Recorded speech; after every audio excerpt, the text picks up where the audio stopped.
My name is Christina Gagne, and today I'm joined by Paul Benedetto, the Undersecretary of Operations for the California Technology Agency. Paul, thank you for joining me. Thank you very much. This is a wonderful event. I'm glad to be here.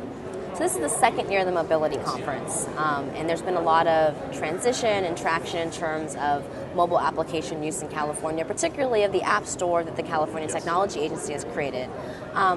Why is there this focus on apps and building apps for Californians? First of all, thank you for noticing our mobile app. The focus of the mobility environment that we have at CTA is really to push the apps to the public.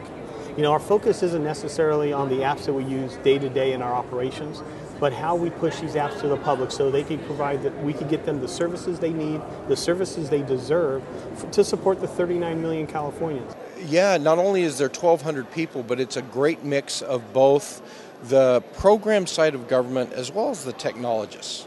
Traditionally, a lot of these shows tend to pull in the techie types.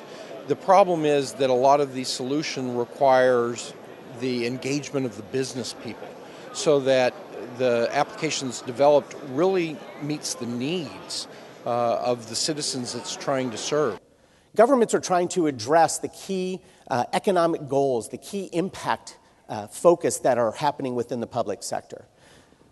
Governments want to talk and focus on the societal impact that's occurring. And what we're finding is mobility plays a key role in that. One thing I've noticed this year is the presence of the state of California, local and state level agencies and departments, and all the solutions that they're demonstrating here. Seen a ton of progress in just the past 12 months as this whole field has actually exploded. It's now an opportunity for all 38 million citizens of the state to be able to access critical government information to make decisions.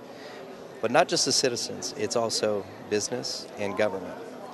And what that does is it enables them to build maps, to be able to access information that they wouldn't previously have been able to have access to. Well, I think it's going great. It's really exciting. There's a lot of energy over here.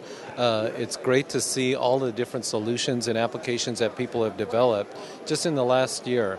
And so it's very exciting. I can see that a lot of the state technology community that's attending, they're getting a lot of ideas of, oh, we should be doing this at our agency. So it's pretty cool. I was just looking here at the Air Resources Board, checking the air quality. So now I know whether it's okay to go jogging this evening or not. So I'm pretty excited about it. We've had some great speakers. It's nice to see all the technologies and actually be able to go and put your hands on them and mess around with them.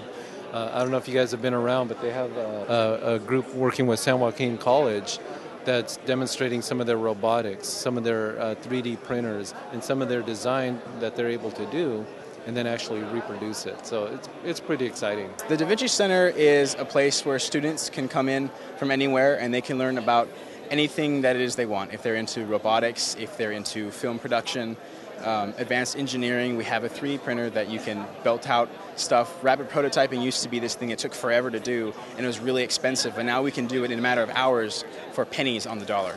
So I hear that you now have launched the California Healthcare Report Card application. What does that mean for consumers in California? Well, what that means really, Christina, is a transformative era that if you have a mobile app or an iPhone or an iPad, you can now download information on your doctors and really evaluate their healthcare report card status. So what can we do in the area of technology to make sure that we have an impact that the consumer feels? I think mobile technologies is one of those areas that has a great deal of promise in helping consumers understand a better way, an easier way, and a more effective way to interact with government. An ability to interact with government on their terms, on their time frames, and in a way that's convenient to them.